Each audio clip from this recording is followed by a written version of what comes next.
My mother filed for legal guardianship of my niece 6 days after my sister's memorial, and I only found out because a paralegal dialed the wrong number. I had 20 minutes to prepare before my mother showed up at my door with the papers. This is what I did with those 20 minutes, and everything that came after. The phone rang at 4:12 on a Tuesday. Local area code, no name attached. I picked up because I thought it was Sofia's school.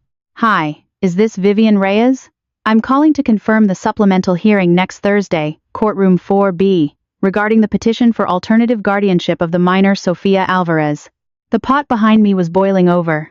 Sofia sat at the kitchen table coloring a fish orange, tongue pressed to the corner of her mouth the way she did when she was concentrating hard enough to forget everything else. I stood there long enough that the woman on the line said my name again. "Who filed it?" I said. Not a question. My voice came out flatter than I expected. A Diane Reyes Whitfield. Filed 6 days ago. I thanked her, said I'd call the office back, and hung up. I turned off the stove. I ladled soup into a bowl and cut the noodles into smaller pieces the way Sofia liked. And I sat down and smiled in the right place when she told me about a boy named Jaden who'd knocked over a box of crayons. The doorbell rang at 8:40. Right after I'd retied the loose knot on the wooden bead bracelet on Sofia's wrist, the one my sister Mia had braided herself in the last 3 weeks of her life, her hands shaking so badly she'd had to start over twice. I checked the peephole. My mother stood on the porch in a gray wool coat, holding a craft paper gift bag with a bow on it. Like this was a casual visit. A few steps behind her, near a car parked wrong against the curb, a man in a tie stood with a leather folder, the posture of someone paid to deliver documents and nothing else. I opened the door only wide enough to block it. "I didn't invite you in," I said. My mother smiled the smile she used for the clinic's brochure photos, even and warm and not reaching her eyes. "I brought Sofia a few things." "You're not even going to let her grandmother say hello?" "Grandmother." I repeated the word slowly, testing whether it still meant what it used to. "You haven't called to ask what Sofia eats, what time she sleeps, whether she's scared of thunder. You've called twice in 6 days, and both times you brought up the auto draft on the 1st of the month." The smile didn't fully disappear. It just tightened at the corners. "You're overreacting," she said, lowering her voice, glancing back to make sure the man with the folder wasn't listening to something he shouldn't. "I am protecting that child from an unstable situation. You know exactly what's in your file." I didn't ask which file. I already knew 5 years old. A winter I couldn't get out of bed. A diagnosis. She kept a photocopy of, in the same drawer as the promissory note for the $86,400 loan she'd co-signed for me, the drawer she always knew exactly when to open. The man stepped forward and held out a pale yellow envelope stamped with a case number. "Miss Reyes, I need you to sign that you've received this." I took it without opening it.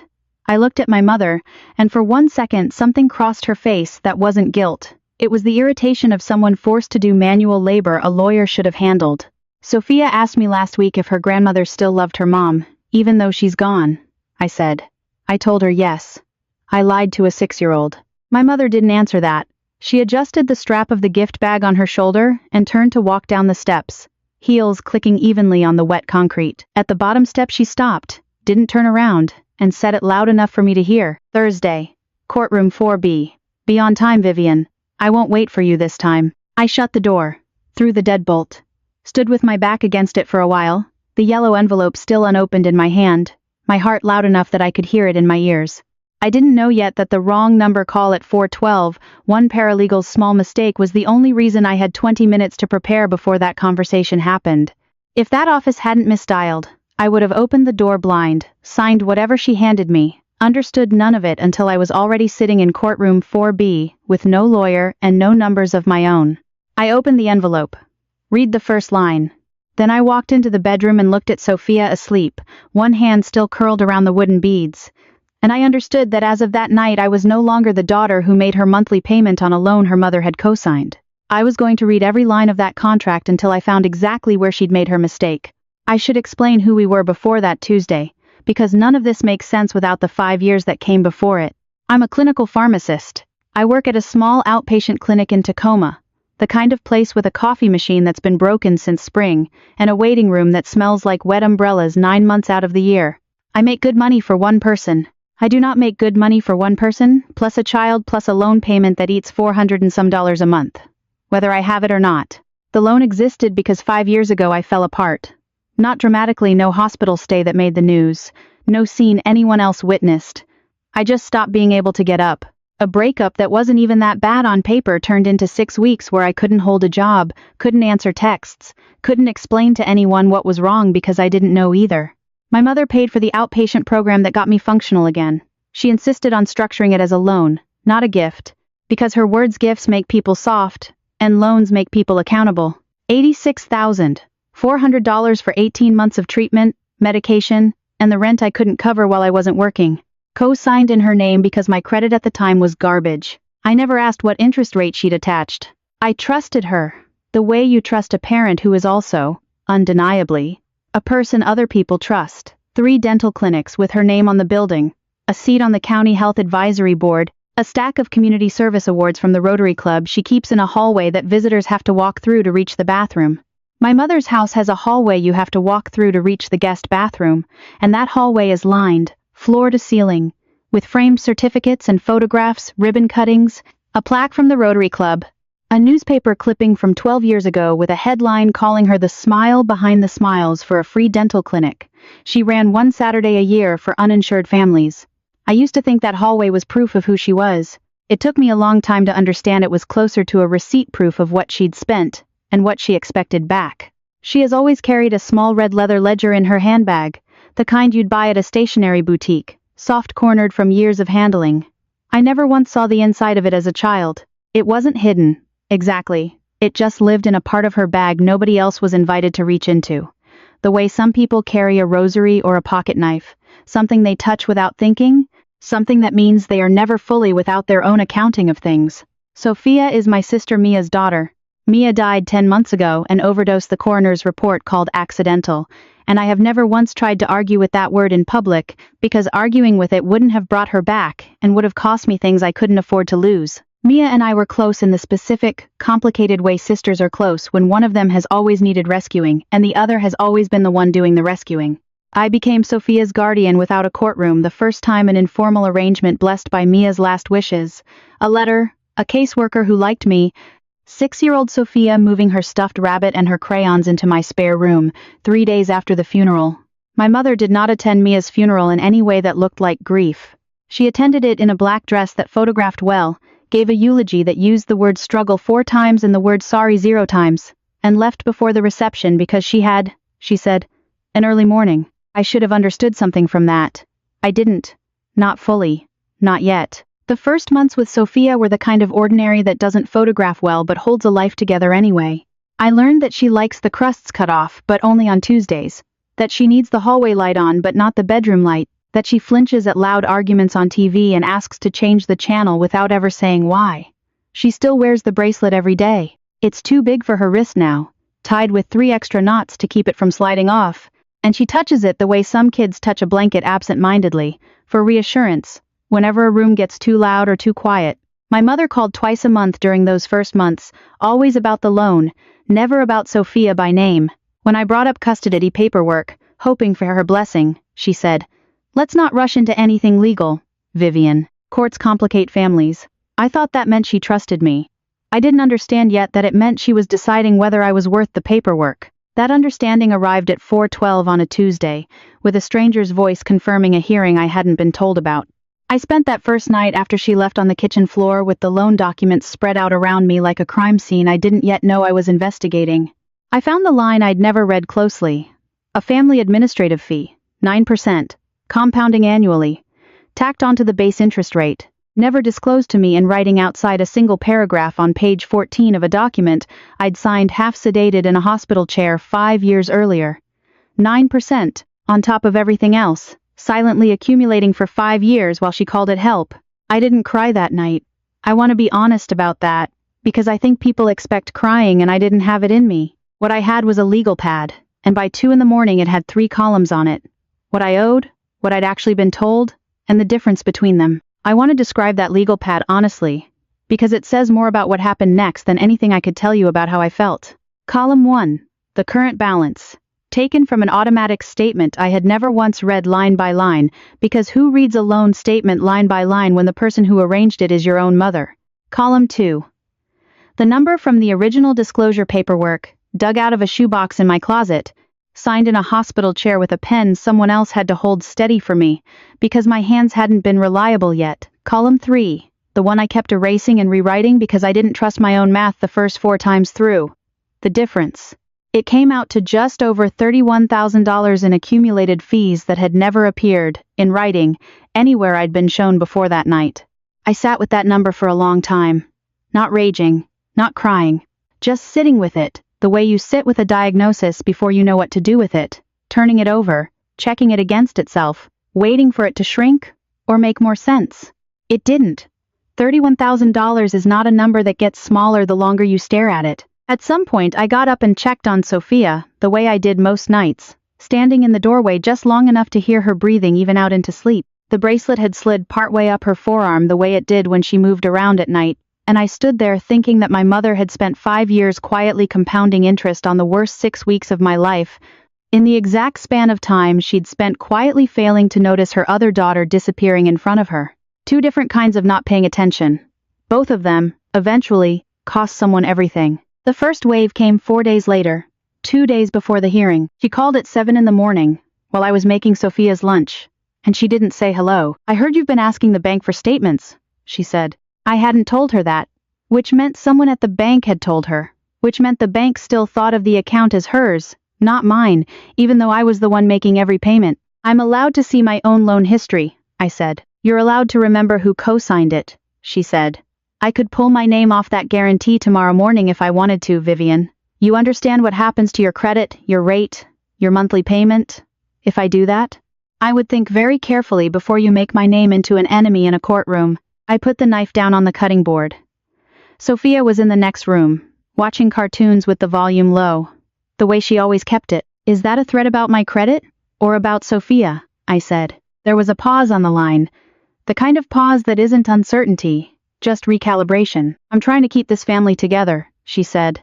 "You're the one turning it into a fight." She hung up before I could answer. I stood in the kitchen holding a butter knife and thought about the number 9%, compounding, and I thought about how she had never once, in 5 years, used the word Sofia in a sentence that wasn't attached to the word unstable. She called back 40 minutes later, while I was driving Sofia to school, and I let it go to voicemail because I couldn't do both things at once, merge onto the on-ramp and listen to my mother recalculate her leverage in real time. I played the message that night, after Sofia was asleep, standing in the kitchen with the phone on speaker so I wouldn't have to hold it against my ear. "I don't think you understand the position you're putting me in," the message said. "I have carried that loan for 5 years. I have never once complained about it publicly, and I would appreciate the same discretion from you. If you continue pursuing this, whatever this is, I will have no choice but to formally withdraw as guarantor, effective immediately, and you can explain to Sofia's school why the aftercare tuition auto draft bounced." I played it twice, not because I'd missed anything, because I wanted to be sure a person had actually said that sentence out loud, into a phone, to her own daughter, with a 6-year-old asleep 2 rooms away that she had reached, without hesitation, for the aftercare tuition as the thing to threaten, the exact place she knew would hurt Sofia's daily life the fastest. I saved the recording to 2 separate places that night, an instinct I couldn't yet explain to myself, before I understood that I was already, without naming it, building something. The second wave came at the hearing itself. Courtroom 4B was smaller than I expected, fluorescent lit, a court reporter typing in the corner with the specific boredom of someone who has heard worse than whatever was about to happen here. My mother sat with her attorney, a man in his 50s with a haircut that cost more than my monthly grocery budget. I sat with the public defender adjacent family law attorney I'd found 2 days earlier and paid a retainer for out of the emergency fund I kept for exactly this kind of unexpected disaster. Her attorney stood first. He didn't raise his voice. He spoke the way people speak when they know volume isn't necessary, when the paper in their hand is already doing the work. "Your Honor, we have documentation," he said, "of a diagnosed depressive episode requiring inpatient adjacent treatment, 5 years prior, currently resolved but relevant to an assessment of long-term caregiving stability. We are not suggesting malice. We are suggesting that the minor child deserves a guardianship arrangement with fewer variables." He handed a folder to the clerk. I watched it change hands and felt something in my chest go very still and very cold, the way water goes still right before it freezes. I want to slow this part down, because it happened in real time, and I lived every second of it. The clerk took the folder in her left hand. She turned it 90 degrees so the tab faced up. She stamped the top corner with a date stamp that clicked twice, once too light. So she had to press it a second time, and the sound of that second click was the loudest thing in the room to me. Louder than the attorney's voice. Louder than the air conditioning cycling on somewhere above the ceiling tiles. She slid it into a wire tray already, holding 6 other folders, and it disappeared into the stack, the way anything disappears into a system that was never built to notice one document more than another. My own hands were flat on the table in front of me, and I made myself keep them flat, because I already understood that if I moved them I would not be able to stop them from shaking. My own attorney stood up beside me and objected to the relevance of 5-year-old medical history with no ongoing symptoms, and the judge allowed it into the record anyway for context, which is a phrase I've since learned, means the damage is done regardless of what happens next. I didn't look at my mother during any of this. I looked at the clerk's hands moving the folder into a stack, and I thought about the word file, and I thought about how she had kept my worst 6 weeks in a drawer for 5 years, waiting for the exact moment when it would be useful to her. Afterward, in the hallway, she caught up with me near the elevators. Her attorney had already stepped away to take a call. "This didn't have to happen this way," she said. "You put my hospital records in front of a judge," I said. "I put the truth in front of a judge," she said. "You have always needed someone to manage things for you, Vivian. I am the only person in this family who has ever been willing to do it." I looked at her for a long moment. "You didn't manage anything for Mia," I said. "You managed her out of the family the same way you're trying to manage Sofia out of mine." Her face didn't change. That was the part that stayed with me on the drive home, not what she said, but how little it cost her to say nothing at all. I picked Sofia up from school that afternoon like it was any other Thursday. She had a drawing to show me 3 stick figures under a lopsided sun. Herself, me, and a dog we don't have but that she draws into every picture anyway. A wish disguised as a pet. We stopped at the grocery store because we were out of the specific brand of orange juice she likes, the one with no pulp, and she insisted on carrying the carton herself through the parking lot even though it was almost as big as her torso. I let her. It took twice as long to get to the car. I didn't rush her once. There is nothing in that afternoon that moved my case forward by a single inch, and I think that's exactly why I remember it so clearly, because it was the only hour that week that belonged to nobody but the 2 of us. The third wave came the following week, and it wasn't aimed at the courtroom. It was aimed at my paycheck. My clinic's parent company had a supply contract with one of my mother's dental practices, nothing I'd ever thought about. A line item in a vendor agreement neither of us had reason to discuss. My clinic director called me into her office on a Wednesday afternoon, closed the door, and told me, with the particular gentleness people use right before they say something ugly, that a concerned party had reached out regarding some personal instability that might reflect on the clinic's reputation with a shared business partner. "I'm not saying anything is happening," my director said. "I'm saying I got a phone call I didn't ask for, from someone who identified herself as your mother, and I wanted you to hear it from me instead of a rumor." I sat very still. "What exactly did she say? That you were going through something? That she was concerned about your judgment? That she hoped it wouldn't affect the partnership between our practices?" I thought about the $400 and some a month. I thought about Sofia's tuition for the after-school program, the one with the good aftercare teacher who didn't mind that Sofia needed 5 extra minutes at pickup to finish whatever she was drawing. I thought about how my mother had just used my job, the thing paying for the loan she'd co-signed, as the next lever, because the first 2 hadn't moved me fast enough. "Is my job in danger?" I asked. I wanted the words said out loud, not implied, not softened into something we could both pretend hadn't been threatened. My director hesitated, which was its own answer. "Not from me," she said finally, "but the vendor agreement renews in the spring, and I'd be lying if I said her name carries no weight in that conversation. I wanted you to have time. Whatever you're going to do about this, do it before spring." I thanked her again and left her office. And in the hallway outside I stopped for a moment by the water fountain nobody uses, because the pressure is too weak. And I let myself feel, for exactly as long as it took to fill a paper cup halfway, how small she had made me in that room without raising her voice once. Then I threw the cup away, and walked back to my station. I didn't say any of that to my director. I said, "Thank you for telling me." And I went back to my station and filled the next 4 prescriptions with hands that didn't shake, because I had already decided, somewhere between the courtroom and that office, that shaking was a thing I would allow myself later, alone, and not here. That night, after Sofia was asleep, I went out to the small patio behind my apartment, and watered the 3 pots of herbs I keep out there, out of habit, out of nothing more than the fact that they needed water, and I was the one who watered them. It had nothing to do with any of this. I want to be clear about that. I wasn't building a case or steeling myself for anything while I did it. I was just a person, watering basil, because that's what the basil needed, on a night when everything else in my life had stopped making sense. I went back inside afterward and opened my laptop, and that was when I stopped reacting to my mother and started building something. I called my Aunt Carmen 3 days later. Carmen is my mother's younger sister, the quiet one at every holiday. The one who brings a store-bought pie because she says her own never turns out right.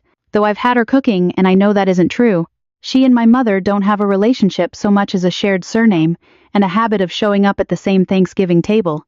I hadn't called Carmen in over a year. I called her because of a single line item I'd found in my mother's old bookkeeping, a red leather ledger my mother has carried in her handbag for as long as I can remember, the kind of object she treats like an extension of her own hand, and which I had, without asking, photographed page by page the last time I'd been in her house to pick up a box of Mia's old things, back when I still thought I might need her goodwill more than I needed the truth. One entry, 10 years old, read, M, support suspended, March, no explanation, no amount, just a date and my sister's initial and a word that made my stomach drop the moment I understood what month that was. March, 10 years ago, was 6 weeks before Mia moved in with a man our mother had called, not serious, and I had called, privately, a bad idea. It was 4 months before the first time Mia asked me for money, and I didn't have any to give her. It was 8 months before the first time I heard the word overdose applied to my sister and not to a stranger on the news. I need to ask you something, I told Carmen on the phone, and I need you to actually answer it, not manage it. There was a long pause. Long enough that I thought she might hang up. She cut Mia off, Carmen said finally. 10 years ago, Mia had asked her for help with rent after she left that internship, the one your mother thought was beneath her, and your mother said no, not just no. She called it a lesson. She told Mia that struggling would build her character. You knew this, I said. It wasn't a question. I knew because Mia called me crying, and I gave her $300 I didn't tell your mother about, and I've regretted every year since that I didn't do more. Your mother pays for things, Vivian. She has always paid for things, but she has never once given anyone money without deciding first what it would cost them to need it. I sat with that for a while, the phone warm against my ear, Sofia's cartoons murmuring faintly from the other room. Why didn't you ever tell me? I said. Because your mother pays my mortgage supplement every month, Carmen said, and her voice cracked in a way I'd never heard from her before. Because I'm exactly what I'm about to accuse her of making you into. I've been quiet for 10 years because I was scared of exactly what she's doing to you right now. I didn't say anything for a moment. Not because I was angry at her, I understood. With an unpleasant clarity. Exactly how someone ends up there. I'm not asking you to fix 10 years, I said. I'm asking you to say what you just said to me, one more time, to someone who can write it down. Carmen was quiet for a long time, long enough that I thought I'd lost the call, until I heard her exhale on the other end, unsteady, the sound of someone setting down something heavy she'd been carrying wrong for years. There's more, she said. The mortgage supplement she started that the same month she cut Mia off. Like she needed to prove to herself she was still generous to somebody. I used to tell myself that made me different from Mia. That I was smarter, more careful, better at managing her. It took me 10 years to understand that being managed well is still being managed. Why now? I said. Why tell me now, after all this time? Because you're doing the thing I never did, Carmen said. You're asking the question, instead of just absorbing the answer. Mia never got to ask it. I never had the nerve. You're the first one of us who's actually going to make her explain herself out loud. I didn't say anything for a moment.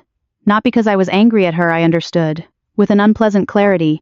Exactly how a person ends up standing where Carmen had stood for a decade. I'm not asking you to fix 10 years, I said again, quieter this time. I'm asking you to say what you just said to me, one more time, to someone who can write it down. Okay, Carmen said, and then, after a beat, in a voice that didn't sound like the aunt who brought store-bought pies because her own never turned out right. She's not going to see this coming from me. She's never once thought of me as someone capable of doing anything to her.